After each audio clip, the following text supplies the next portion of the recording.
you go out drinking and then you're like, oh my God, we got so wasted. We're closest friends now. That person sees you as a party person. And yeah, you're fun. Yeah, you could be friends, but you're not presenting yourself as professional. You're presenting yourself as someone who wants to party with them and wants to be friends with them. And yeah, that may get you somewhere. And again, that'll depend on you. If you think that's how you want to get you there, that's on you. If you want to present yourself in a different way, then that's also on you. And I think that is an option that should be spoken about more.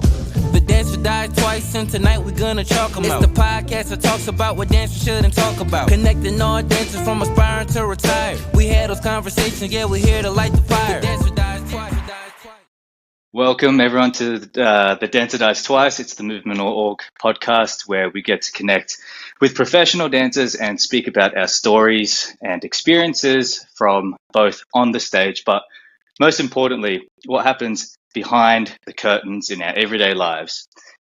Today's guest, I have someone special. I've known this person for quite some time now. I think we go back, I didn't even know, 2000 and possibly 2012. Yeah. But look, she is a absolute phenomenal dancer. You've probably known her from, I think it was season 2, So You Think You Can Dance. We've done a few gigs together. More recently, we got to share the stage doing Magic Mike Live. She was the mermaid in the show. She's a jack of all trades. Has done choreography recently with Babes of Rock, and at the moment doing a show in Vegas with Vida. Sorry, I forget her name. Von Teese. Diva? Was it Diva Von Teese? Diva Von Teese. Anyways, Dita. Guys, it's a blessing to be able to have this guest today. So without further ado, I'm going to invite on Max Francisco. Hey, yo. Hey, guys. Hey. What's up? Oh, nothing much. Just living in Vegas in the desert. Yeah, so what's the time over there right now? It's it's like midday, right? Right now it's 1 p.m. What time is it for you? It's like, I think it's 9 p.m. right now. But it's all good. I feel like a few of the guests we've had to sort of like work around different time zones, but hey, it's all good. I guess right now, are you in the middle of getting ready for a show today, or what are you up to? I am. Well, I just actually finished teaching a private class, and then tonight I have my second show of the week. It's Thursday, so we start our shows on Wednesday. And yeah, come 6 o'clock, I'll be at the theater getting ready.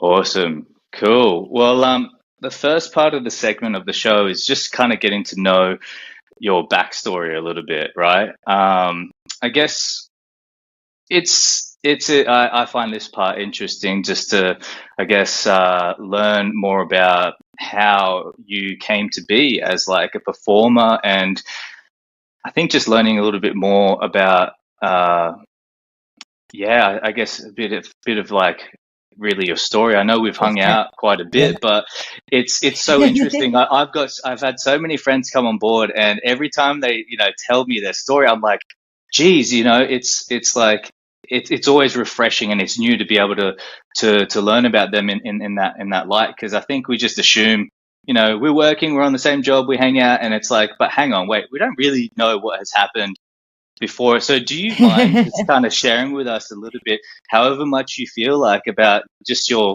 just kind of upbringing and how you came to be professional? Yeah. Bit of a professional background.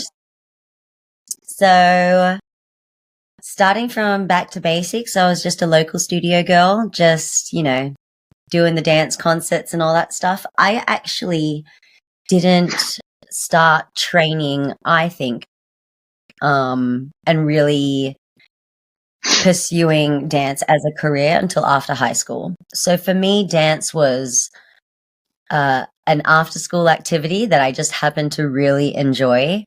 And then come graduation, I realized that that's actually the only thing I enjoy. So I'm just going to keep going with dance. So after high school, I fell into a hip hop company, mostly because my brother was a freestyler. And if you don't know, he's Cisco in Sydney. But yeah, he was a freestyler. So he was in a hip hop crew, and me being a little jazz dancer, he invited me along, and it looked like something really cool. And then I got put into like the younger sister hip hop crew of my brother's crew. And then that's kind of how I got into a more commercial world, less studio based.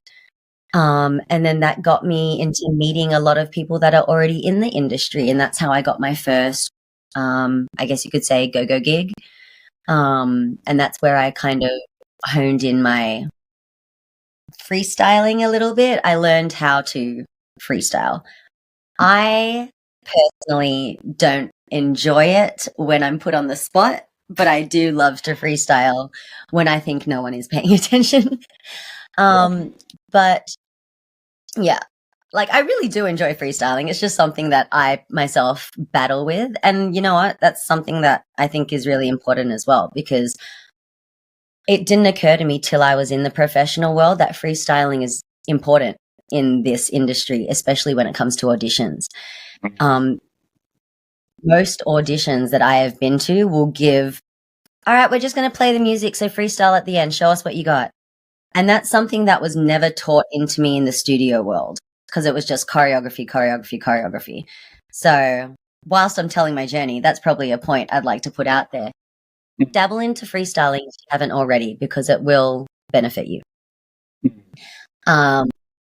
Then from there, I guess we could say I was just doing random gigs. My very first professional job was the Australian MTV Awards when I was 19.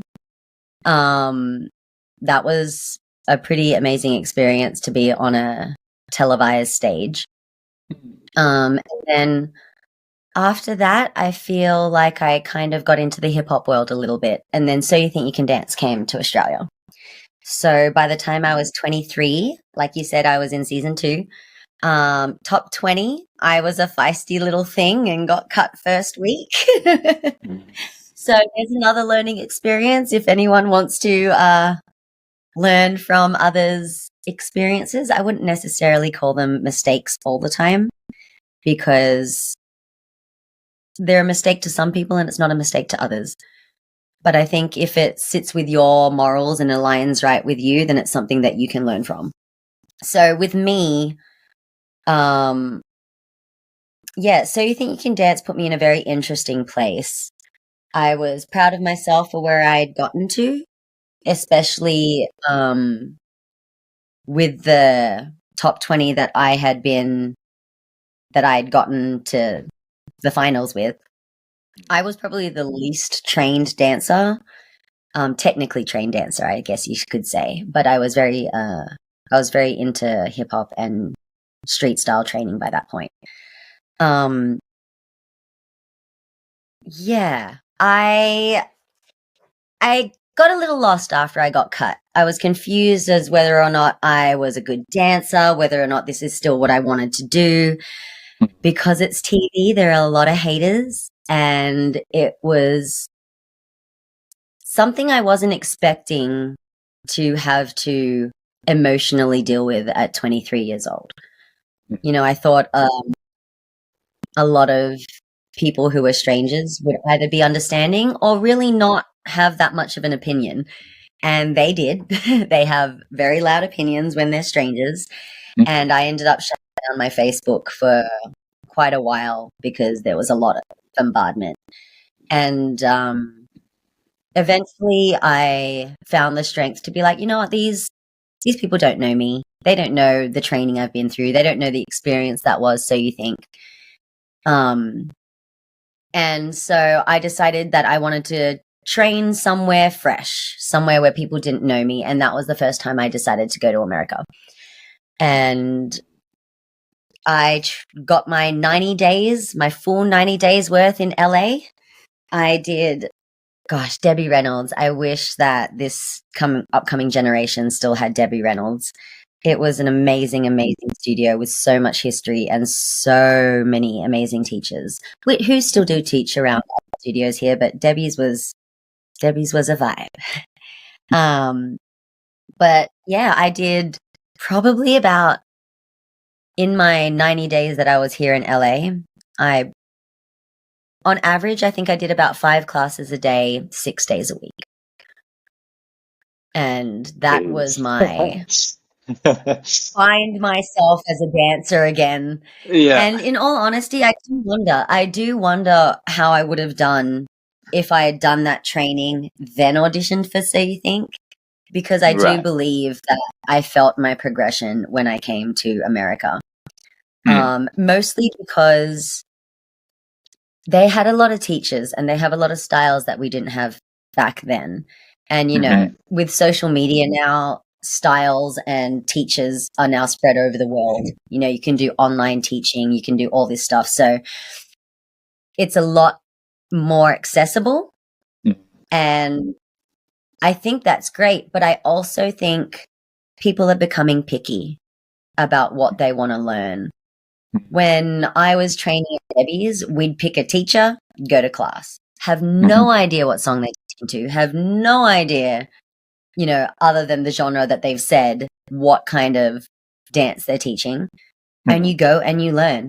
I feel like nowadays with like social media and people recording, the student will look at the video and be like, is that what they're teaching today? I don't want to do that. And I think that's unfortunate. I think that's unfortunate because when you go into an audition, you don't know what you're going to learn and you have to do it. So going into a class with that same headspace, I think is a good mentality. Just going to learn something you don't know and you have to kill it. You know, instead of watching something being like, I know I'm going to kill that. I'm going to go to class. I see that a lot nowadays, especially now that now that I teach. I've been teaching for decades from Australia to America. Yeah. I've taught overseas in Italy and Panama and the US, of course. So yeah, I feel like I see the student mind space changing a lot as well. Gotcha. Yeah. I feel like I'm talking, but I do have more to say about that. So you think that? Oh, trust me. I think we're definitely going to go back there because first of all, I feel like you have so much to share. You've had such an abundance of experience. You know, doing reality TV show to sort of moving overseas to doing, you know, shows now. And, you know, I hope you don't mind me, you know, like, you know, mentioning, you know, your age, but like, you know, you're like killing it. You can say it. No, you're like, I feel like you are breaking stereotypes, at least for me anyways. And to see you in your craft at the age that you are now, I go, wow. I go, okay, I didn't know that.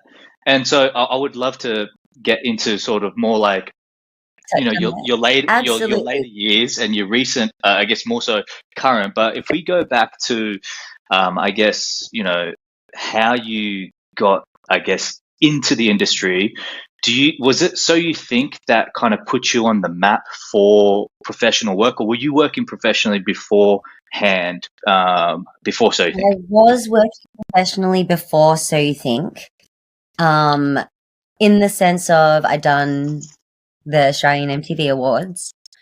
I'd done a couple of corporate gigs. I was teaching in dance studios, as well as I was a dance coach in a private high school. Gotcha. And I was go-going. So I was doing club work at a good old hip-hop club back in the day called 411, if anyone's that as old as us. No, I remember that. I actually do remember that now. Yeah. Good old Darling Harbour. But anyway, for those of you who are wondering, since Chris and I are touching on it a bit, I am a very proud 38-year-old. I would say like my first job was when I was 19. So I've had a pretty long and I would say successful career. Mostly success to me is I've been able to dance and just dance. And I do other things on the side. I make clothing, and I also I do other things other than dance. So I'm also in school, and I'm learning world history. Wow, my brain's turned off. Yeah, I'm doing a Bachelor of Arts education, and my major is world history. So there's a lot on my plate, but also when it comes to just my dance career, yeah, I feel like it's been long, and I've been really happy with what I've done so far. For sure. And look, and I guess now we'll start touching a little bit about the whole So Think thing. But you know, I feel like you're not the first that I have heard with people who have had I guess, an experience post top 20 that have had to deal with particular, I guess, like struggles. And so of me, the what? Sorry. people having random perspectives of me, and I haven't met them. I guess that, I mean, for you, it sounds like that was the case. And look, I couldn't imagine what it would have been like being, you know, on like having cameras like that, and sort of like you kind of become a little bit of a mini celebrity for a moment, right? Everybody Yeah. knows you in that because back in those days too, it's TV, right? And there's no internet Oh, like and I this. had like So the bright, it, colorful mohawk, so I stood out like a sore thumb. yeah, because I remember you too, and that was before I'd even met you. I recognized you, but I think I kind of want to, yeah. You know, I think I did like season, what was it? I can't even remember, man. It was like 5. I don't know what it was, but I got cut just before the top 20 round, the top 20, whatever it was called. I don't know, top 30, top 40, whatever it is. And Yeah. I was working professionally at the time, and I had no idea how much that messed with my confidence until it was like years later. I think it was like 3, 4 years later. Okay, I was with Anthony Bartley, and we were doing a musical at the time, and then all of a sudden, one random show, like at the start, it clicked, and I went, "Oh my goodness!" I just realized how much that experience has affected me. It only clicked, man. It only clicked years and years after, and Yeah. it messed up with my confidence. So for you, did you experience somewhat of the same where you started to sort of like doubt your own Yeah. craft? You felt like you weren't good enough. Like did you go through those the lack of Strangely confidence, enough, or I didn't question my ability, like as though I wasn't good enough. What I did question was whether I was an imposter. I An felt imposter. like So You Think gave me big imposter syndrome. And like I said, I was probably the least technically trained in my group. So that definitely played with my head. And then with all the outside opinions, as well as a judge, you know, that wasn't so kind. And then it got confusing because there was a judge that was kind, and that judge reached out to me and apologized on behalf of the mean judge. And that got me confused because it made me go, wait, so is it me or is it the TV? What are they going for? Are they going for a story? And I think by the second year,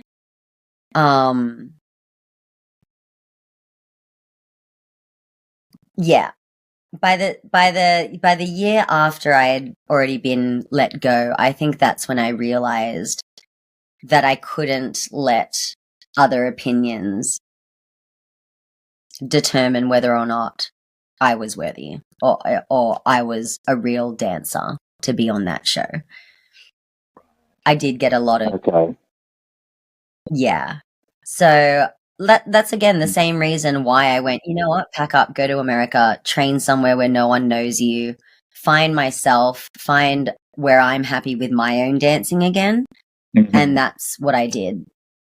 I do wonder, like I said, if how I would have done if I had trained in the States prior to So You Think.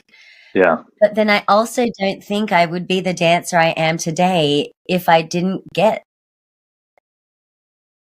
thrown down by So You Think. And I didn't give myself that oomph to pursue, like, more hardcore training and whatnot.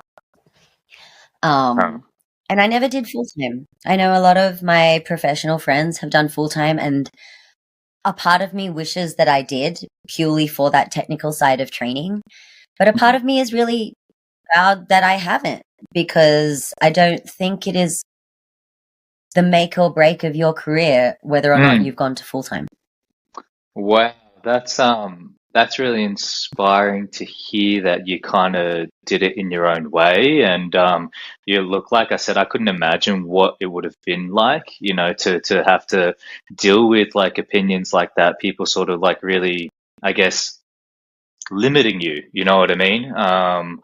But Yeah. it's so awesome to hear that you kind of persevered and you sort of went, you know what, I am more than this. I know my worth, and you went ahead and trained like that, and obviously it all speaks for itself right now with where you are. And I love that you don't look back and go, I probably needed that, right? Like it kind of, it has shaped you for who you are right now. And man, the full-time thing too, I had no idea. And to be quite honest, I don't think I really know many successful professionals that haven't. Do you know many professionals who did? And like, I think maybe I'm just really thinking in the mindset of like Australia, right? Because it's like Australia's a very full-time culture thing, but what's America like? Is it is a very different there? culture. Yeah. Yeah. I think because of the access to teachers that we have over here in America, self-training is a lot is a lot more of an enticing option. And that's basically what I did. Like I said, I put myself in full-time. I did 5 classes a day, 6 days a week, and they were all different types of styles. I put myself into contemporary classes. I put myself into like straight up hip hop classes. I put myself into street fundamental classes. I tried to make myself as versatile as I could, and tried to add in that extra bit of technical training as I was older, which I did find quite difficult because, my body did things that it wanted to do already. So retraining my body to be a little more technical was difficult, but I did get there. I am in a beautiful show right now, and during the creation process, because this show is brand new, so it was made on us at the end of last year. So we went through 2 months of creation, and that was a humbling and difficult and fun experience, because the kind of lines that I need to pull out of my body is new shapes for me. Because I'm a very oozy-goozy dancer nowadays. And in the Dita Las Vegas show, we're basically bringing back to life the Vegas showgirl, but not the typical 6 foot tall Vegas showgirl. I am, I believe, the shortest showgirl to wear these Bob Mackie and Pete Menefee costumes from Jubilee, which is the probably most famous Las Vegas showgirl show with the most history. And it was one of the longest running shows as well. And the short girls in Jubilee were 5'8" to 5'11", and the tall girls were 5'11" to like 6'3" or something. I'm 5 foot. I'm a good meter and a half tall. And so these pieces are like half of my body. They're 8 pounds, and we dance around a beautiful 60-foot stage. So yeah, I've definitely learned some new skills along the way. But I would say my self-training I tried to make it as versatile and as many things that I knew that I was capable of to put under my belt. Yeah, because I'm not exactly a ballet dancer, so I wasn't about to train hard in point. You know what I mean? right. I see. Yeah, yeah. But I don't think there is too many point work, is there, for like commercial dance? Not that I can really think of, but maybe but I there's some mean, shows out there. there is and there isn't.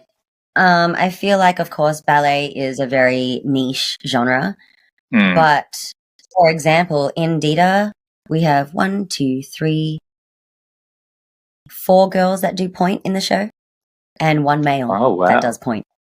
Oh Yeah, wow. Oh, that's so cool. Mhm. Wow. Yeah, Yes, you have you man because you did aerial, during Magic Mike and I have seen you do pole as well. So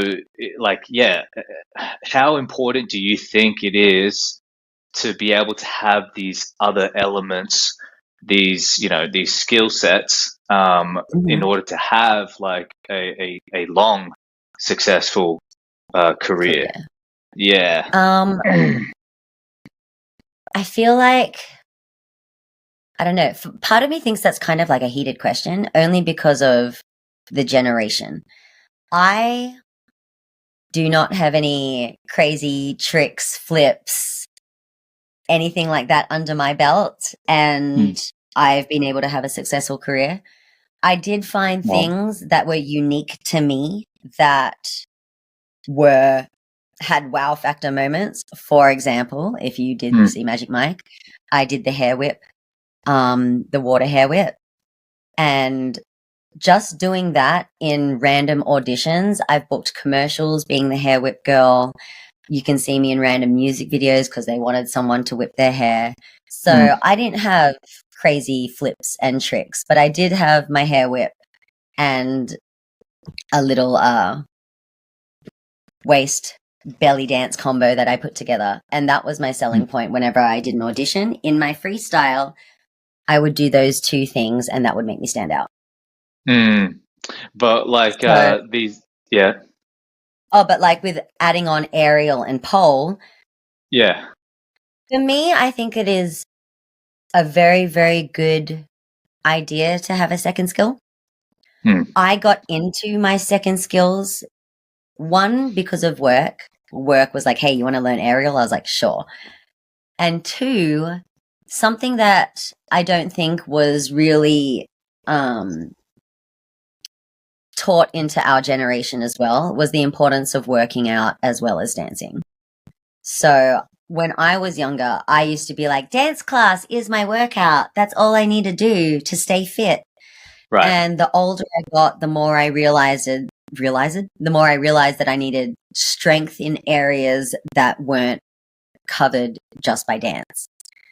Mm, So, like neck strength, especially with my mm, hair whips, mm, lower back strength, all that movement that you do, keeping your flexibility. mhm, And so that's really why I got into pole. I do some small focused things at the gym, but I really work on my strength with pole because mhm. for me, the gym is boring. So if I can find Yeah. another way to stay fit and strong and hey, Mhm, learn a skill at the same time, why not? But the one mm, thing that I do always make sure, since I'm learning pole as my workout, I'm not just up there dancing, learning tricks and going, woo. No, I've found myself a teacher that makes me do everything on both sides, makes me do everything evenly because everyone has a favorite side, whether it comes to turns, kicks, jumps, whatever. And of course, mm. we have a favorite side on pole as well. But if I only train my favorite side, then it's not going to do me any justice. So I have to make sure that I'm still strict, even though I'm making my workout fun. Do you think learning both sides is kind of bringing a little bit more balance to your overall like physiology as a dancer? And do you feel like that has now helped with longevity? Because the reason why I brought that up was because with my injury, a lot of my specialists have helped me on working out my imbalances, and I realized just how not symmetrical I have been. I've been favoring one side, and Yeah. when you're younger, you don't know that because you just have so much like power, so much energy, Yeah. and that agility, and you kind of just like you watch them go, and they're just like firing away, and that's impressive. It's really it's amazing to see that. However, I was always that type of dancer where I had a lot of like I had short burst energy, whatever that is, and Right. not realizing how important, just having my feet like uh like not mangled.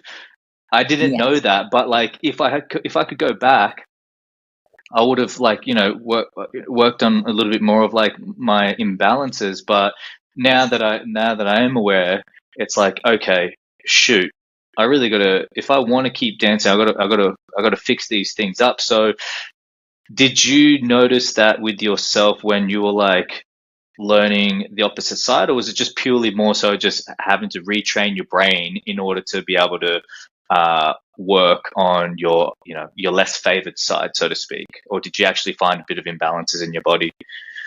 I'm definitely imbalanced. I would say mostly with my upper half. I find that my legs are the strongest part of my body.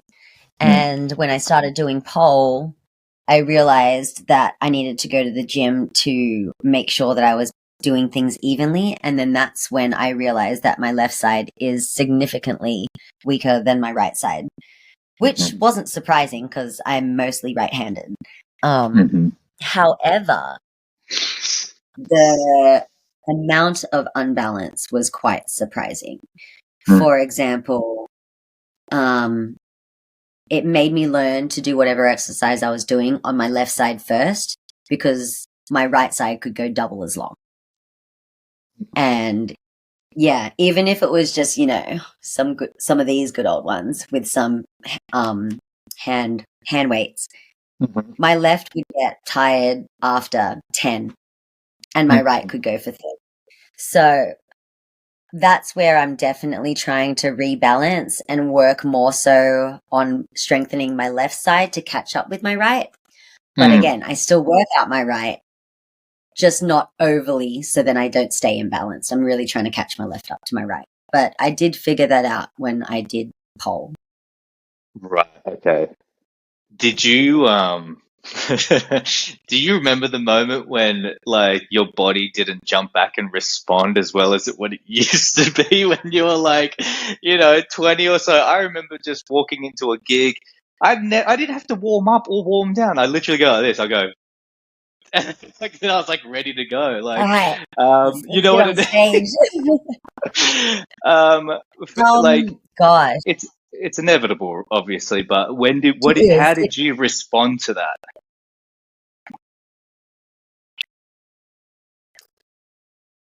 I can't remember. I can't Mm. remember when it was all of a sudden, wow, you really need to do a proper warm up and a proper cool down, All like right. all that stuff. Mm. But I will say, depending on lifestyle, we all party a little bit in our 20s, Yeah. but I think I definitely found the most obvious physical shift in my body when I turned 30. And Hmm. that could be also because I had a lifestyle change. I moved from LA to Las Vegas. Um, so I was more zoned in, I guess you could say, with my career. LA was career slash live your life, live your best life. That was my experience. Hmm. And but yeah, I'd probably say when I turned 30 was when I really started to take recovery and warming up very, very seriously. And I will say, I wish I did it much sooner. Do not do Yeah. not wait till you're 30. Definitely start Uh, treating your body like it is your vessel a lot earlier, I would say. But again, yeah. me being the age that I am now, Hmm. I I think it's also like full-time is a Australian cultural kind of situation. I also think the mindset of you need to dance while you're young is an Australian mindset. And I Yeah. definitely felt that when I was back in Australia for Magic Mike. The amount of, oh, you're still dancing. I got even from students. I'm like, Wow. well, if you want to, then yeah, you'll be like me. But I will say I think it's an Australian mindset purely because coming here to Vegas, the kind of professional work that you do requires maturity and dedication. Even if it's like jobs in LA. For example, you could be doing a however long tour and you're doing that same show over and over again. Maybe once a week, twice a week. And then if you're doing gig work, then of course you'll learn all this choreography, send it out into the world once and be done with it. Whereas we found here in Las Vegas specifically, I will say at least here in the experiences of what my friends and I have spoken about and what I've seen is a lot of younger dancers don't realize what it takes to be in a full-time show. We can't go out partying after every show. We can't not take care of your bodies because for the most part, you're doing 10 shows a week. I think another very, very important thing that isn't pushed during training when you're young is acting. Learning how to use your face. Because there will be times when you are on that stage and you don't want to be there. And you have to make it look like you're having the best time of your life. And when you are in a full-time show, sometimes it can get like that, you know? I know people that have been in the same show for more than a decade and they still have to pull out that energy like it is their first time on stage. And they do it. And it takes a very special mindset and a very special, I think, maturity level to be able to do that. Because especially living in Vegas, there is a lot of opportunity to go have fun. And if you go have fun too much, you will get injured and you won't be able to do your full-time show. So I think being here in Vegas, there is an older community of professional dancers because we all understand what it takes to have a lengthy and continuously lengthy career. Maintenance, you know? You really have to pick your battles and save your body where you can if you want to have a really long physical career. I everything you said, you know, 100% like agree with you. You know, you're right. It's a different beast to be able to know how to use your body to go through repetition like that. You know, week after week, show after show. Me personally, when it came to, you know, doing Magic Mike, man, geez, you know how you're like the acting part of like, you know how you're like the acting part. It's like, okay, for me, oh, dude, I'm not gonna get emotional, but I was in so much pain I would say 90% of the day I was in pain. Yeah. And that developed into chronic pain. And that starts to mess with you psychologically. And that's kind of what I learned through my rehab was that you're not meant to be going through such pain for such a long time. But I think doing something like 10 shows a week, it's like your body's still going. So it was like, I was in a bit of denial, man. I'm not gonna lie. And also, too, how do you really, when you catch yourself in that type of like situation? For me, it was difficult to be like, I'm I'm messed up. I'm injured. There's no really room for that. It's kind of like, okay, well, you got to go. Your job's on the line, and so there Yeah. was a lot of what do you call it? A lot of denial, man. There was a lot of denial for me, and I didn't understand how much my body was completely messed up until Melbourne and the show had stopped, and that show flow, your body, how it gets. I came off it anyways. I felt myself coming off it, and I was seeing the physio, and they were just like, "What the heck has happened to your body?" Like it all just came crumbling down, and that kind of made me go, "Oh, like when they say when you stop, that's when it hurts." Like things catches up. Do you feel like moving forward post?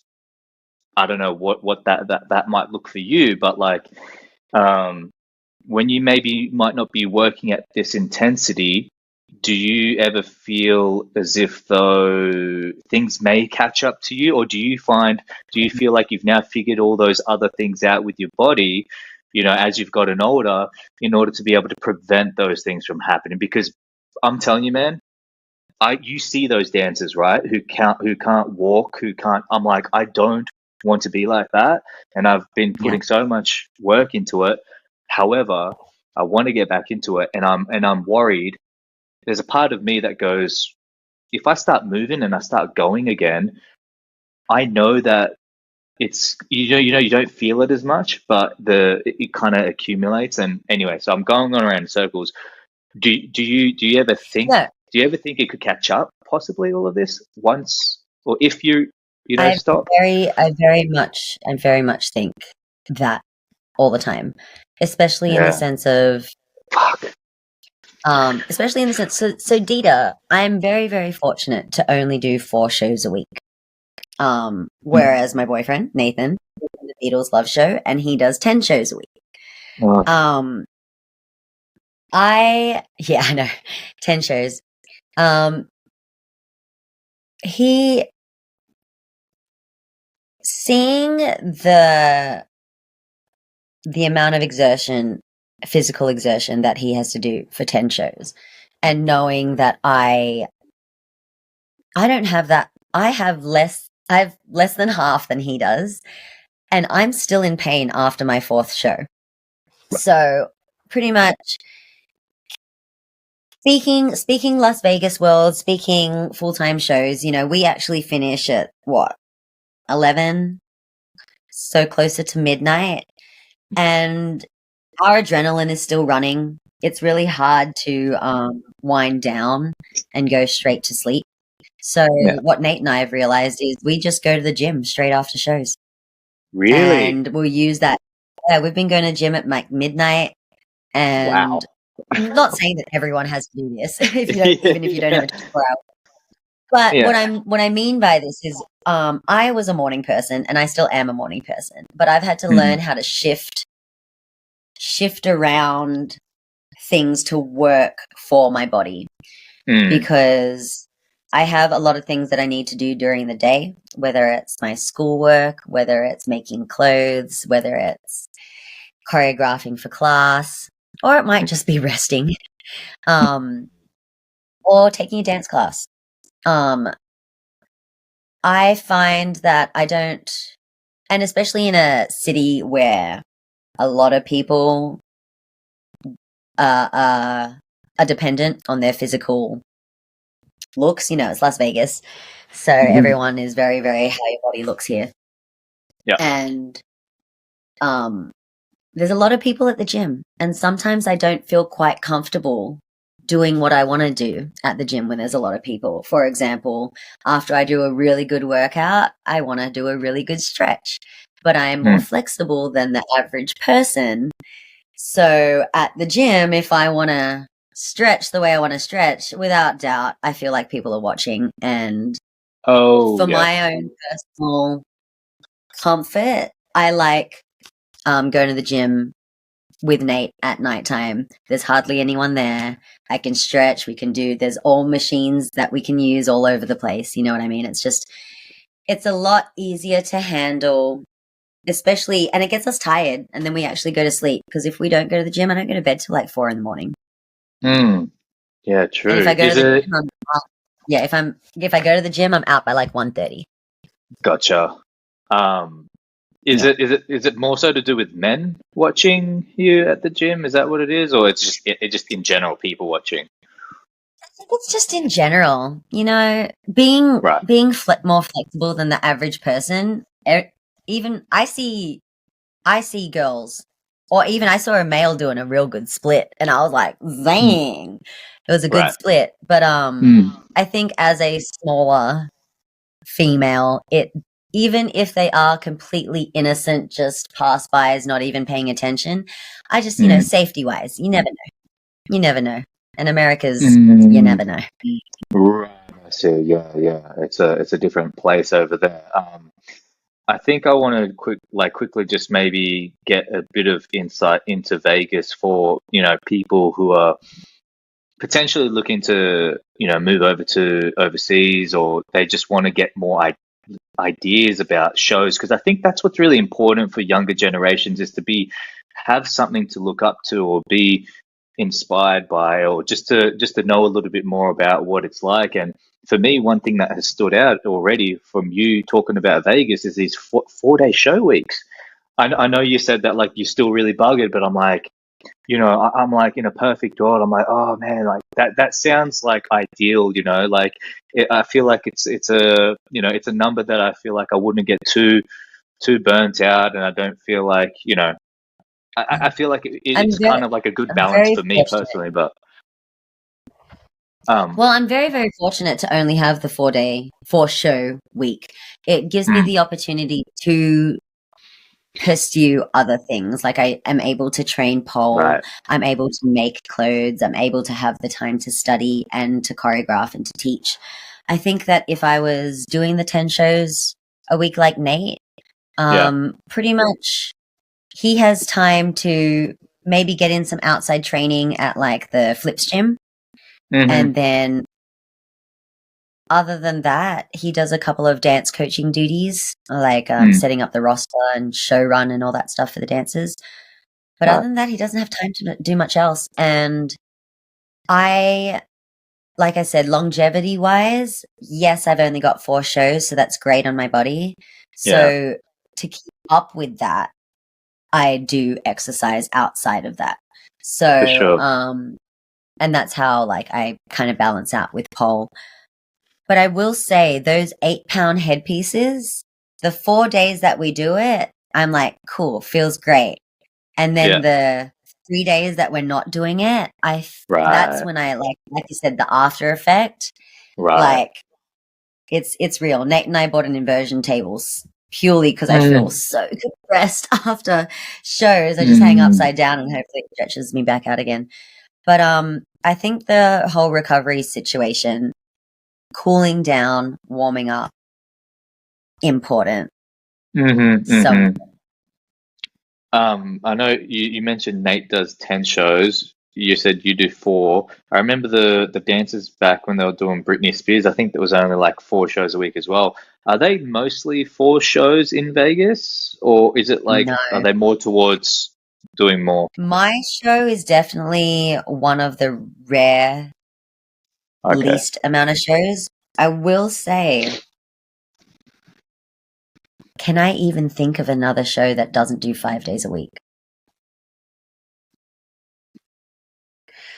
If they're not doing 2 shows a night, 5 days a week, then they're definitely doing 1 show a night, maybe 6 days a week. I know some shows that do 1 show a night, but they do 6 days a week. Gotcha. Cool. So, but like again, my show is very rare in the sense of we have 4 shows a week, but also we are not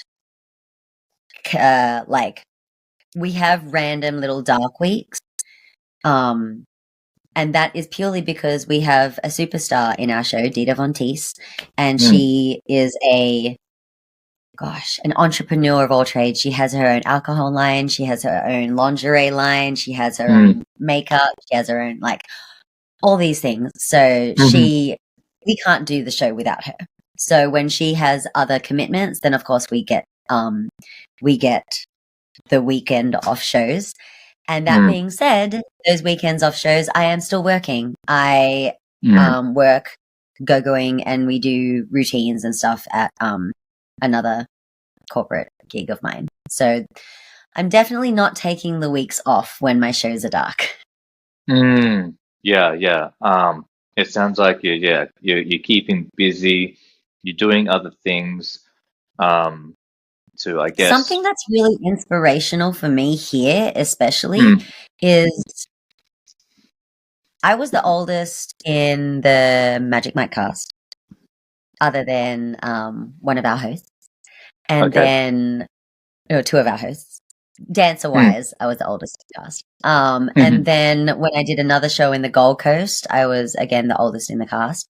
But here in Las Vegas, I am not the oldest in the cast. Of course, our superstar Dita, she is of course older than us.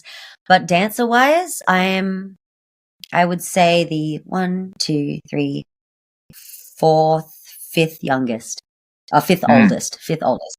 So, and a lot of my friends, 2 of them in my cast, have kids, and they've been dancing. Like, something that's so inspirational for me here is I know so many mothers that are still dancing professionally, corporate, live show, whatever it is. And that's something that has really opened my eyes into how long you really can have a dance career and what will stop that career or whatnot.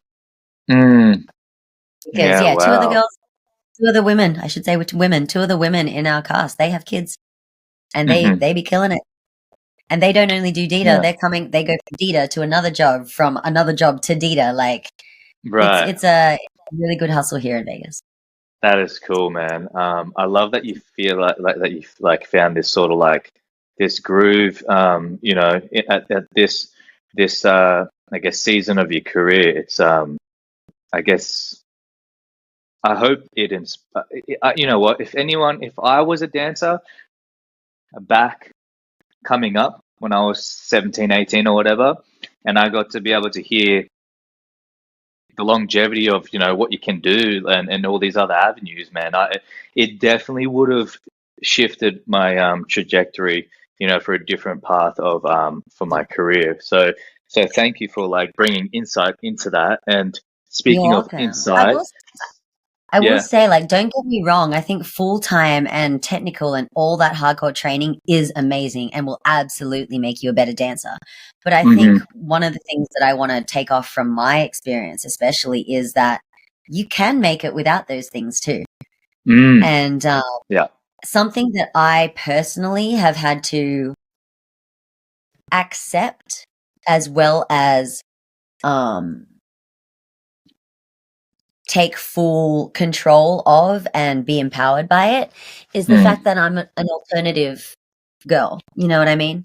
A lot of the reasons why I left Australia is because I've got a whole bunch of tattoos. Like, my whole torso is covered. My legs are covered. This is probably the most natural that I've had my hair in over a decade, because Dita wants a little bit of a neutral look, so black and white for me. But if you knew me from So You Think or any other time, I've had multicolored, bright hair my whole entire career. And it did limit the work that I got. It did hinder me from getting certain jobs because they don't want tattoos. They don't want colorful hair. Or I'm too short, something I can't change. But hey, that is definitely a factor as well. I was very short for the Australian commercial scene. So something that I will say, if you are an individual, like, appearing artist, and you think that might, you know, it is something that is hindering you, if it is you, I say fully embrace it. Let it be you. And something that I've learned is I don't audition for jobs I know I'm not going to get. If they're looking for tall people, I'm not going to go to that audition. If they're looking for people who are girl next door, really plain, of course I'm not going to go. However, I do recognize I have a brunette wig. So when it comes to corporate jobs, I can chuck on a wig for a night. I really don't mind. But if it's going to it really affects me on the daily, then no, I'd rather commit to how I present myself. And I've been lucky enough to be in a generation that has slowly started to release the whole no tattoos, no funky looks, no piercings, all that stuff. It is definitely becoming more accepted. So I think that for those dancers who do have a bit more of an alternative vibe, I support it. I really support it because I really think that if you know yourself, and a lot of the times when I haven't booked work and I know I killed that audition, I'll happily be like, it was either my hair, my tattoos, or my height because I know I got skill. So if you can strengthen up if you can strengthen up yourself, your emotional side and not knowing that it's not personal. It never is personal, especially when it's an audition where they don't know you. It's never personal. So, yeah, be you. I think that's one of the most parts. Be you where you know you can be, and compromise, pick your battles where you might have to chuck a wig on. And I kind of want to add on that too. And I love that you say that because you know what? Even if you did really bad in the audition, I think it's important as it's so competitive, man. Auditions and whatnot. I think it's so important to still walk away no matter what as a winner, and just be like, no, I know that I got this. It doesn't matter. It's because of these other circumstances that are out of my control. And you know what? I think it's super important to believe that, and you said it yourself. You said you only go for auditions that you know you're going to get. And that's so powerful, bro. To have that knowing, you know what I mean? To go in there. I mean, not knowing. I haven't booked every single audition I've gone on, you know what I mean? But I'm not going to put myself in a position where I've already made it hard for myself. Yeah, you know what? Set yourself up in the best way possible.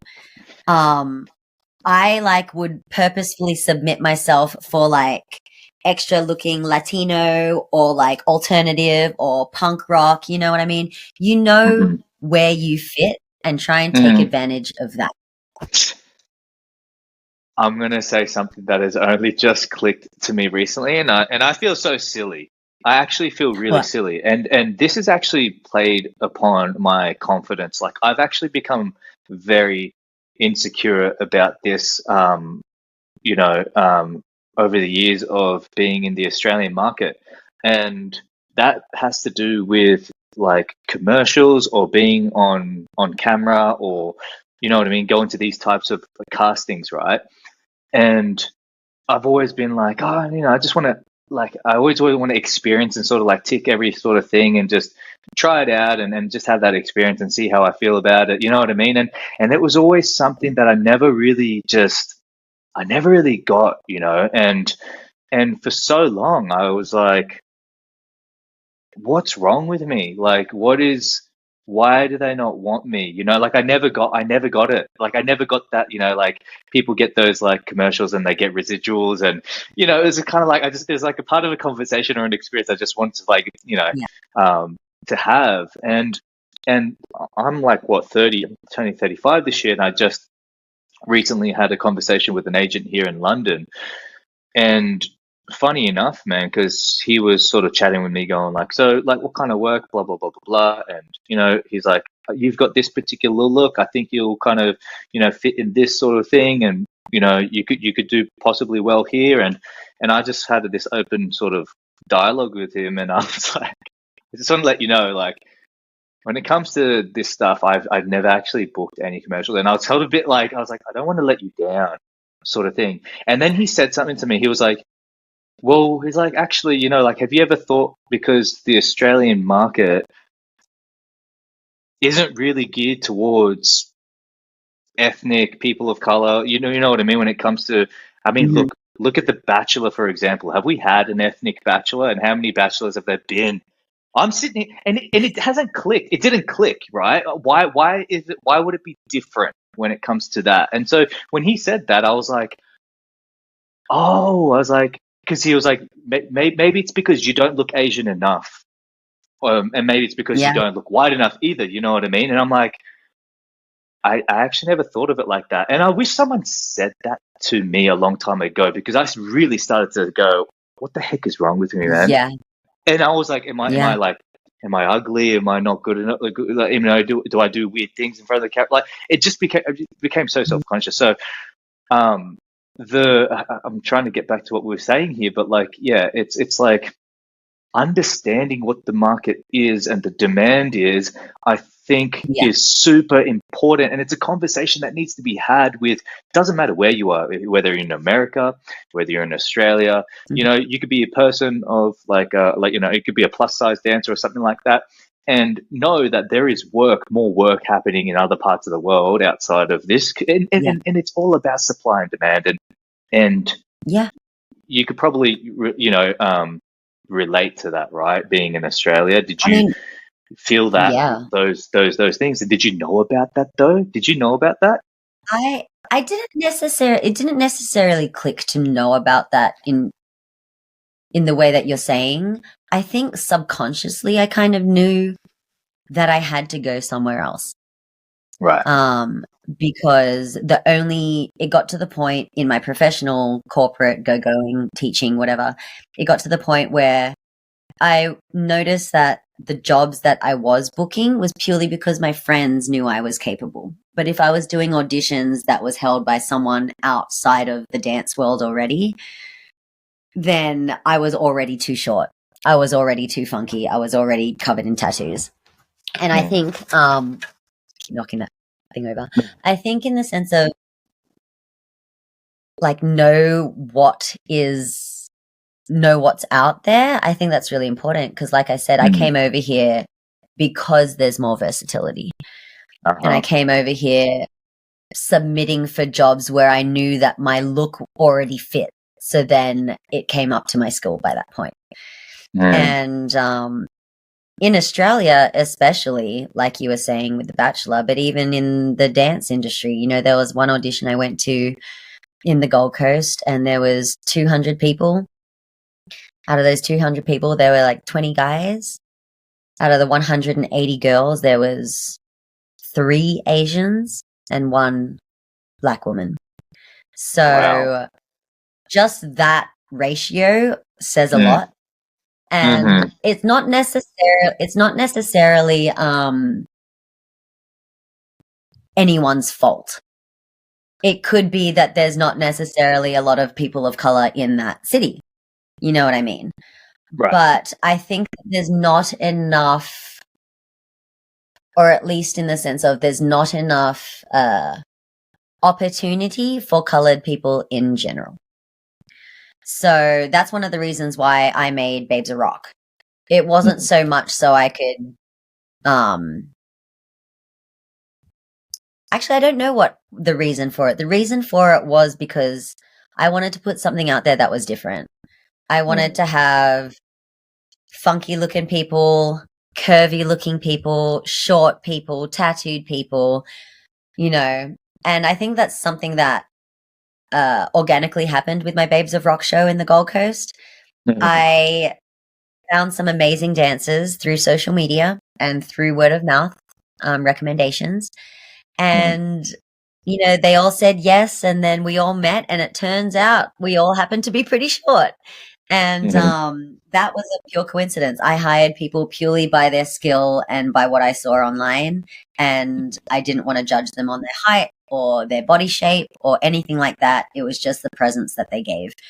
And I think there needs to be more opportunities like that. And that's one of the reasons why I did Babes of Rock. Because after that other audition, I wanted to see more variety. So that's what I actively went out there to pursue. Gotcha. It's a killer show, by the way. Obviously, you're still going to be. You've got that thing now, right? So that's awesome that you can always go back to it. You could, you know, tweak it or whatever it is. You could just, you know, put it up again, and you know what I mean. That's awesome that you've like have that there. So like, congratulations on that. Now Thanks. this part honestly, of the I couldn't have done that without Anna Lee. I know that you had Anna Lee on one of your podcasts, and I could not have done that show without her. She was a godsend. Yeah, she's been super. Yeah, hearing her story too was like, oh wow, you know, it was really like inspiring, man. yeah, awesome dancer too. Now this part this part of the program kind of like to shed light on some areas within the industry that you feel like needs a bit of a voice, because I think you could probably agree there are a lot of things that is kind of difficult for us to speak about, and by no means is this like trying to throw shade at anything. It's honestly, it's like, I guess the intention is to be able to, I guess, help others if they were to be maybe finding similar challenges and struggles. And you've been through, I feel like you've done a lot, and you probably know the industry very well, not just the Australian market, but the US market as well. And do you is there anything that you would like to, as much as you're comfortable with, maybe bring to light some things with the industry that doesn't get really spoken about much, that people don't really like to talk about? Yeah, the things that don't like to talk about. Yeah, stuff. yeah. In all honesty, the real stuff. The real stuff is protect you. You will meet people on this journey who are 100% genuine, and you will meet people on this journey who are 100% not. And I think it's really easy to be manipulated in this industry. People will be kind to you purely to see if you can get them something. And considering it is a part of the industry, and it is what we call networking. You go out, you meet people within the same field, you become friends, and people help people. That is what networking is. But when I say protect yourself, I think it's to know the difference between networking professionally and networking to become friends with someone. I think those lines can get very, very blurred, and that is when people get hurt.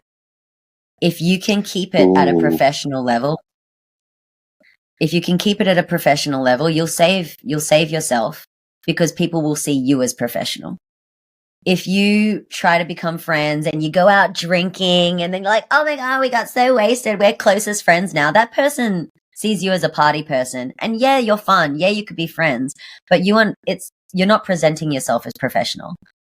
You're presenting yourself as someone who wants to party with them and wants to be friends with them. And yeah, that may get you somewhere. And again, that'll depend on you. If you think that's how you want to get you there, that's on you. If you want to present yourself in a different way, then that's also on you. And I think that is an option that should be spoken about more, is presenting yourself in a way that's more professional, so you are protected. Because I think that's important. I think I have had the experience of fake friends and being used. I've had, and especially now that I'm older, I've stopped giving out so much free help, I guess you could say. It's not that I necessarily always want something in return, but I want to know that people are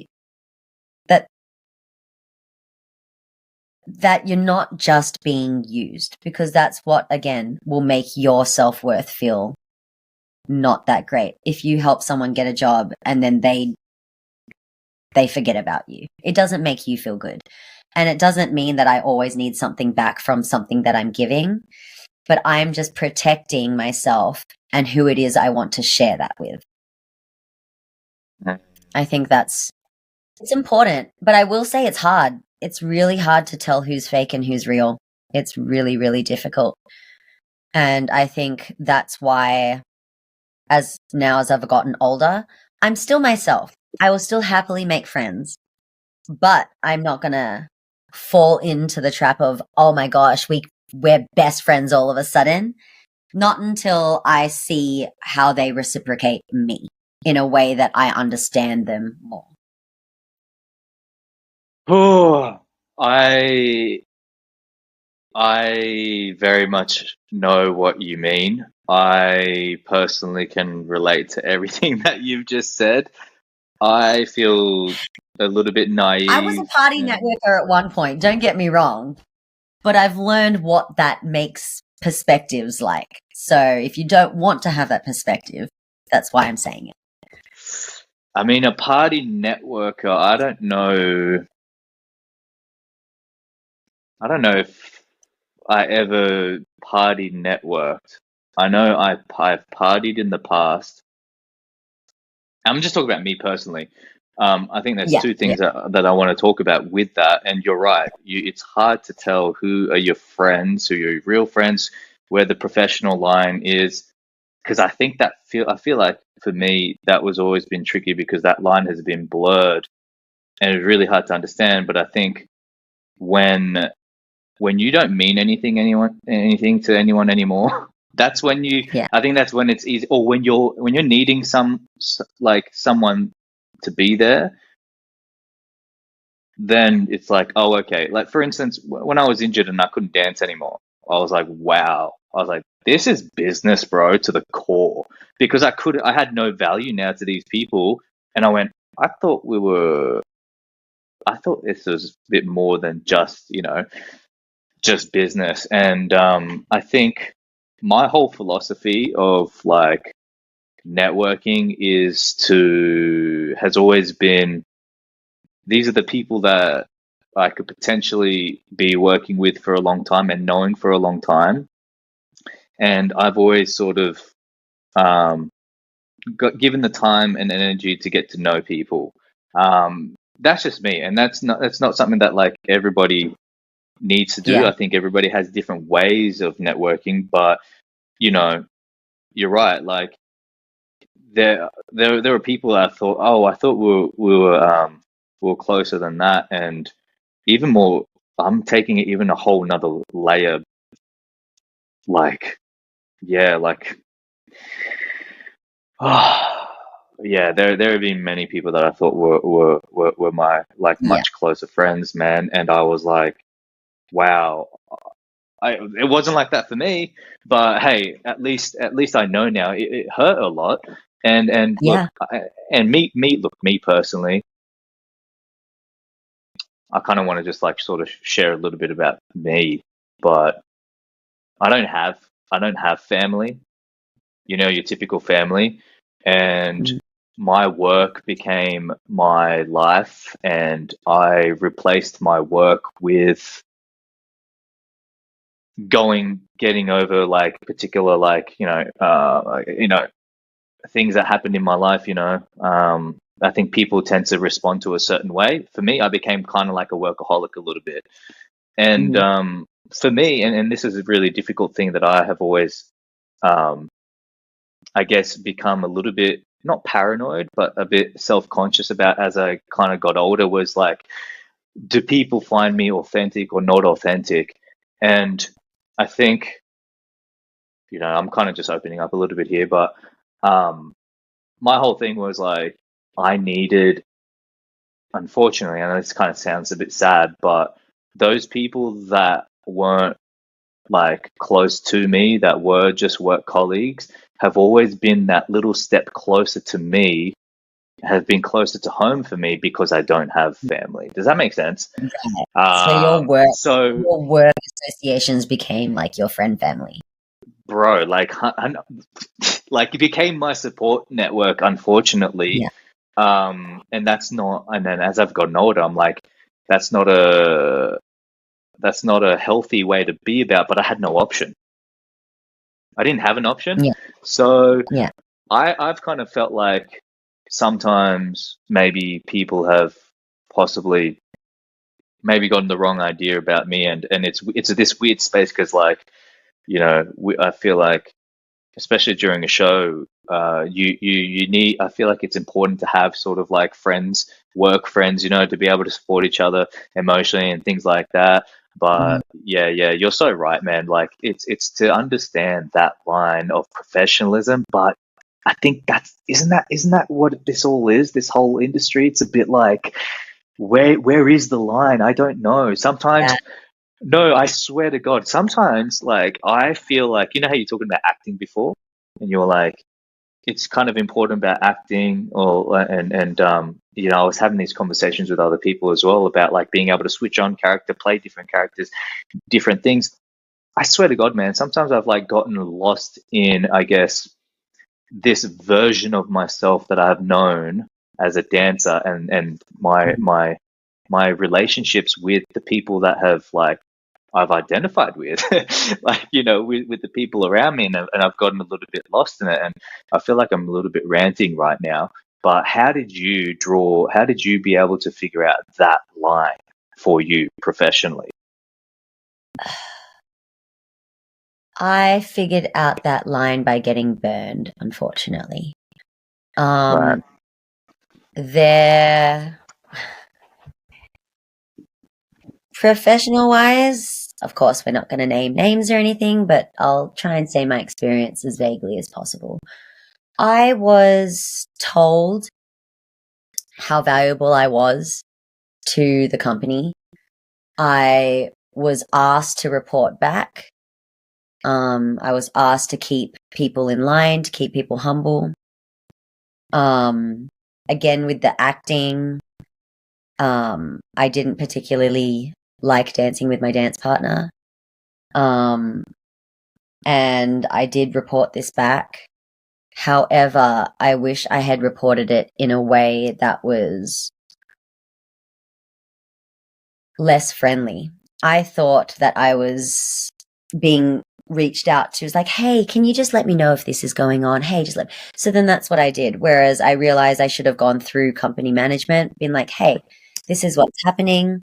So then there's more of a paper trail instead of it just Yeah. being like me walking to that other person. Mm. I thought that I was in a safe space. I thought I could speak to my dance partner and then be understanding. I thought I could speak to the person who told me to, you know, report back and keep people humble and whatnot. And because they spoke to me in a very friendly manner, in a non-professional, hey, this isn't your job, but, you know, keep these boys in line. Let me know what happens. So that kind of thing. I was Right. misled, I believe. I believe I was misled to how I was valued. And so when I did do those things that were asked of me, all of a sudden I was difficult to work with when it came to the other side of company that didn't know that I had asked to do this. So that's what I'm saying. Like things like, Oh, no yeah. matter if you think that this is a friendly situation, go about it in a paperwork, go through stage manager, go through company manager, go through other people that are above, and the whole what's it called? The whole line of communication I think is important, because what you say if you don't do that may get very misconstrued, and I think that it needs to be set out more clearly in those circumstances, so then you don't get screwed over, because that is definitely what happened in one Yeah. of those circumstances. Look, I've had to report cast members before in shows. It just really got to that point where it was like we kept butting heads, and I was like, "Hey, man!" Like it was like, you know, we'd apologize, we'd kind of hash it out. It just kept happening and happening to the point where they would. It's crazy. They would like change choreography on stage, putting me in danger. Like it was like doing lifts and that, and I was like, "Yo, man!" I was like, "Nah." Yeah. I was like, "This got No. to stop." And I felt, but the thing is, because like, you know, you're in a show, you share. Someone actually said this to me, and it kind of like sort of like has always stuck with me. But they said that like us dancers, we share a lot of emotions on stage, and sometimes, you know, that might play a part in sort of kind of this whole like we might feel like we're a lot closer than we're not, you know what I mean, sort of thing. Yeah. But Yeah. you always feel bad. You don't want to be that person to like go up to management and be like, by the way, this is kind of happening. But you're right. I'm glad that I did that in that show, because that person just was like completely off my back. You know what I mean? Yeah. Yeah. Unfortunately, they went I off think and started doing like with I other said, yeah. people. I think that's the best way to protect yourself in those situations is even though Yeah. it feels like a friendly thing that you can sort between yourselves, don't go through management. I Yeah. think that is the Yeah. best way to protect yourself in those circumstances. And I think as I've gotten older, I've realized how important the chain of command is, you know, Mm. and you probably can relate to this, man. Like, but I've I've had like coworkers tell me how to do my job, and I'm like, wait, what? That's cool. Like, as a, I think you can have that kind of rapport with certain people that you kind of trust, and it's like they're looking out for you. You know what I mean? But Yeah. it's like I remember, I'm someone. It's like you're in this position, you're in that position. We're all the same here. We're figuring this out. We're in it together, man. It's a team here. Yeah. But yeah, I it can think be honestly, I think challenging, man. that's another thing to point out, you know what I mean? In the sense of finding your place and when to speak and when not to speak. I think it's very important, even from the other person's perspective. Like if we were in a rehearsal and I saw you messing up, is it my place to say anything? No. So why would I? If I feel like there's something that's not getting caught and it's a mistake that's continuously happening, Mm, it is again not my place to say anything. I would go up mm, to whoever it is, chain of command, and go, "Hey, I'm unsure if this is correct. Can you please check?" Don't be mm, in the sense of, "Oh, they're doing it wrong." No. Be like, "Hey, I'm mm. unsure. Can this be clarified?" And again, through Yeah, chain of command, I think it is yeah. I think people are getting entitled and they think, yeah, I think people are entitled and they think that they can, where they shouldn't. It's not your position, so Yeah. don't do it. Unless it's your Oh genuine man, friend saying, "Hey, I think it's this," then you know who your genuine friends are and how you can speak to them. But totally. if it's a coworker, mind your own business. Let them mind their own business too. Yeah, yeah, yeah. Yeah. It's so true. Yeah, you got to just sort of like stay in your lane like that. Um, is there? I think that's man. That's it's a tricky thing though. I keep going back to you saying that this professionalism, this friend thing, and like it's so the line is so blurred, man. It really Yeah. is, and I think you're definitely not alone. I think a lot of working professionals go through this, and maybe this is just like just in general, like in corporate world. Um, but yeah, I like that you said that. If it's something to do with the job, just go through like the chain of command, man, and like protect yourself. You know what I mean? Yeah. Um, Yeah. yeah, no, that's really good. So we're coming into the thank you for sharing that, by the way, and we're coming to this last segment of the show. Grace has got to get to work. She's got to wake up early, so we've got to kind of wrap it up a bit soon. Max says hi. She's waving. But so this last part is just, man, I'm like, I'm so much of a student. I feel right now to be hearing this, but like, um, if you had like words of wisdom or a message to your younger self, message to your younger self seems a bit like not as like professionally related. Um, Mhm. but if you had some words of wisdom, man, for people who are coming up in the industry, um, what do you think? What do you think is like a big thing that you be able to share to those people who want to be able The to upcoming generation. upcoming generation, man. But like you have insight into people who are in the middle of it right now too. Like you've Yeah. I feel like you've come through like in different seasons. You know what I mean? So is there something that stands out to you, like that if you were like, hey, this is something that I feel like I can really share to Gosh, these yeah, sort of I'd people? probably say most important things point form. Take care of your body. Mm. It is your vessel of everything, so take care of it. I would also say be humble. I've recently worked with some young dancers. I would probably say early 20s, and they are amazingly talented, but at the same time, for some reason, their entitlement was just off the chain. Like, when I changed my hair was blue when I auditioned for Dita, and this is my hair now. And I knew what I wanted, and I knew what the show needed. I know as a regular performer, makeup, do my hair however the show demands. But yeah, I've had some people just not even want to style their hair because it's not the way they usually wear their hair. And I was like, that is hindering you from doing your job right now. Purely because you don't want to style your hair the way that it is asked to be styled. And like I said, these dancers are talented, but I don't know where that entitlement came from. You're doing a show. You do what the show asks of you. You know what I mean?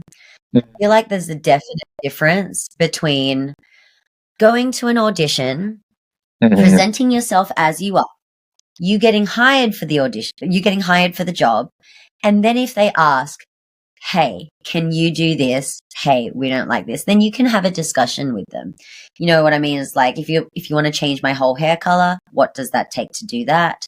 If you want me to cover up all of my tattoos, what does it take for me to do that? Instead of just saying, no, I don't want to style my hair. Right.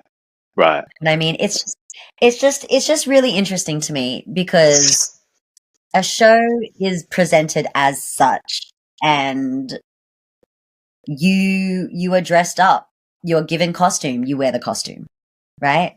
So why would you not wear your hair the way they ask you to wear your hair? So, like I said, such a little thing, but that is something where I'm like, humble yourselves, yo. Like, the upcoming generations are so amazingly skillful. But I will say now, there are many, many, many choreographers who do not care how skilled you are. If you are a difficult person to work with, you will get hired. Yo. Yeah, that's some truth bomb right there, man. Yeah, that's a truth bomb. That's a truth bomb. It doesn't matter how skilled you are. You will not get hired if you are difficult to work with. I know I got to wrap this up, but like I just want to jump in on that, man. And I remember the shift. Because I feel like you and I have come from a generation of really like respecting the people who've paved the way, man. And I remember my first professional gig that I did. First professional gig I did, I knew my position, man. And a lot of the new generation are probably gonna probably disagree with this type of like mindset, but it was like I knew I'm the new guy, and I will never forget the older the older dancers, the way they treated me. But I'm so grateful for it that they really put me in the position. I remember I was scared, and I was like, oh wow, okay, yep. I was like, I'm respect you, and maybe fear is not the right way, but I was like, at least I really respected them. When I noticed, as I started to get older, and then there were the new dancers coming through, I just was kind of assumed, hey, they're going to have the same respect and for others here. Yeah. And then when I started to notice this big shift, and I was like, what's going on here? And I remember used to like talk to dancers, and I'll be like, yo, what's up with this person? Like, what's their go? And then they were like, oh, they've got a big YouTube following, or they've got a big social media following. And I went, oh, I'm like, that's probably where they get that. You know what I mean? That's just my guess. Yeah. That's my guess. Yeah. But I also think they don't realize how much the generations before them have fought for like better pay, you know, more respect in the workplace, whether it's being, you know, you have to flip on a fucking concrete, if you have to flip on like a concrete floor or anything, you know what I mean? Yeah. The generations, all the ones that have come up, have really, really tried to make it better for them. And I don't think they've realized that, like how much work is being put into trying to get better rates and better hours and just better situations in general. Yeah. So Yeah. I think, yeah, it's very much the way of, for us, I feel like when we booked our first job, we were so grateful and so like, oh my God, I can learn so much here. And I think it's because of the confidence of this new generation. Like, yeah, great, be confident. But I feel like the confidence is so up there that like, they're like, I deserve this. Of course I got it. It's arrogance, and it can be seen, and it will stop you from booking work or keeping your job. So that's probably one of the big pointers. And then the other one, I guess, was protect yourself. Go through the chain of command. It's important. I love that. So take care, everybody. Stay humble, and I feel like that kind of mixes in with like respecting, you know, others on the job, and whatever it might be, the choreography or whatever it is, it's just respecting the show itself. And the last one is protect yourself, man.